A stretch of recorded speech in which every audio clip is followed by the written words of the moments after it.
Hey everybody, I really miss making videos for you guys so much. I love all of you and I really wanted to do something today.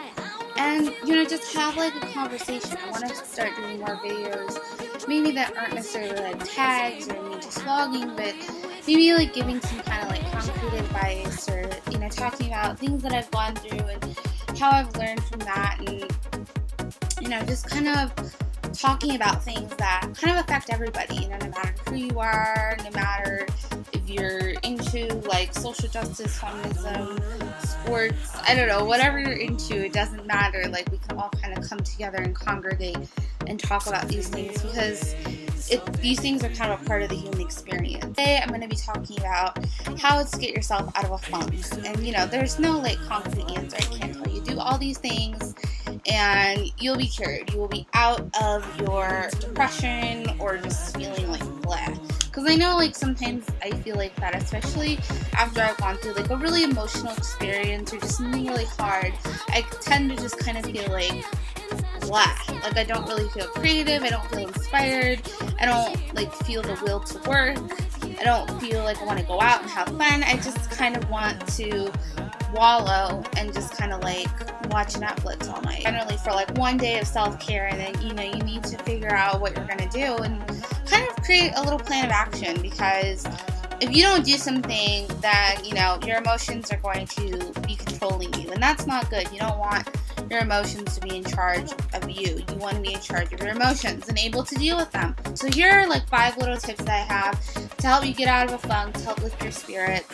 And these things have worked for me, and I would love to hear about things that you guys do that have worked for you. The first thing is to do things that you enjoy. Whether that's working out, going to the movies, hanging out with your friends, going shopping, walking your dog, whatever you enjoy, go out and do those things because they're going to make you feel good. You enjoy them for a reason, so in doing them, you're going to feel good. It's going to bring you some happiness, and then hopefully that feeling of happiness or pleasure or whatever can carry over and can just kind of give you that little cushioning, and you can just feel good about yourself because you're doing things that you love, things that you're good at. The second thing is to clean out your closet. And I don't necessarily mean your literal closet, unless that's your thing. Like, by all means, go do it. But I kind of mean more of your emotional closet.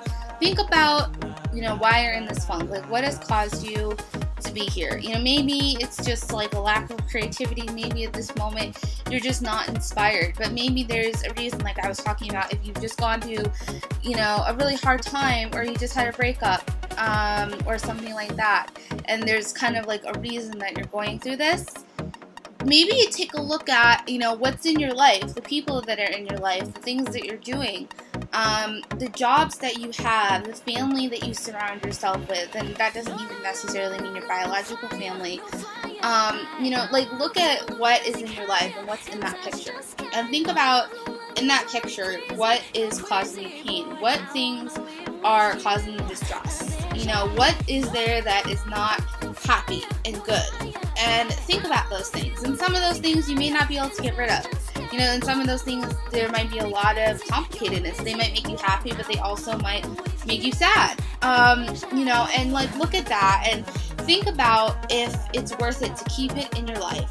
The things that are bad, and like really think about it, and if it's worth it, if it's worth it, if there's a payoff that you're benefiting from, or is it just an old sweater that you can give to Goodwill? Don't be afraid to let go. I know how hard it is.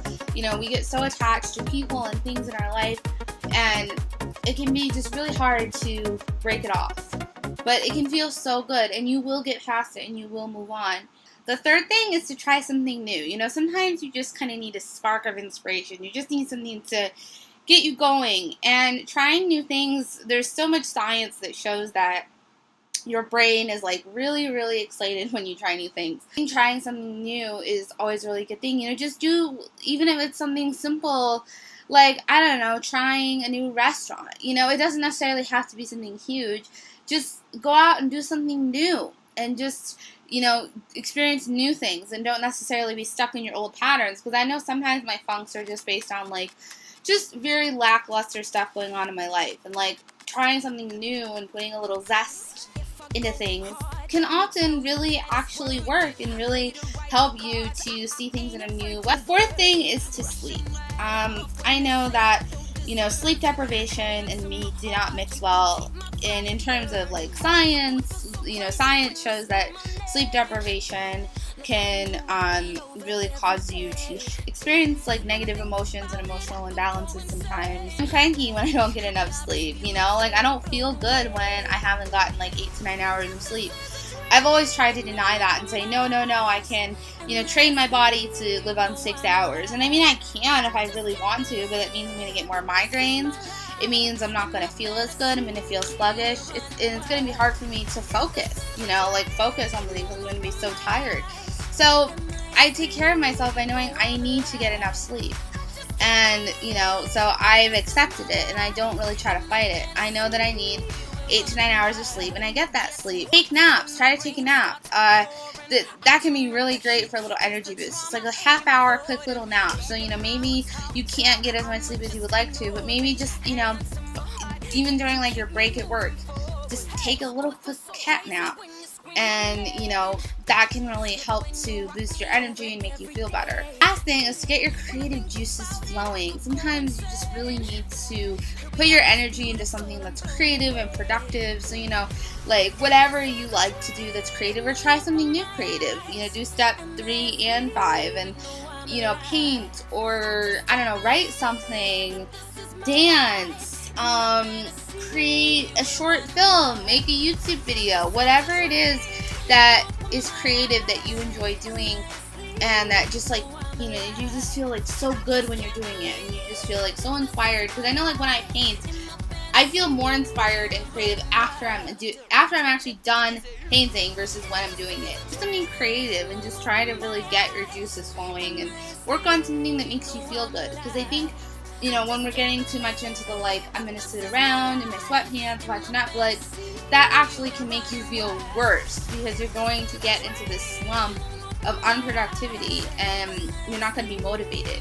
So get out and just whatever creativity is inside you, and whatever you do is your creative outlet. So that's all I have today. Like I said, I would love to hear what you guys do when you're not inspired and you're just kind of in a slump or a funk or just kind of depressed. And thanks so much for watching, and I will see you guys later.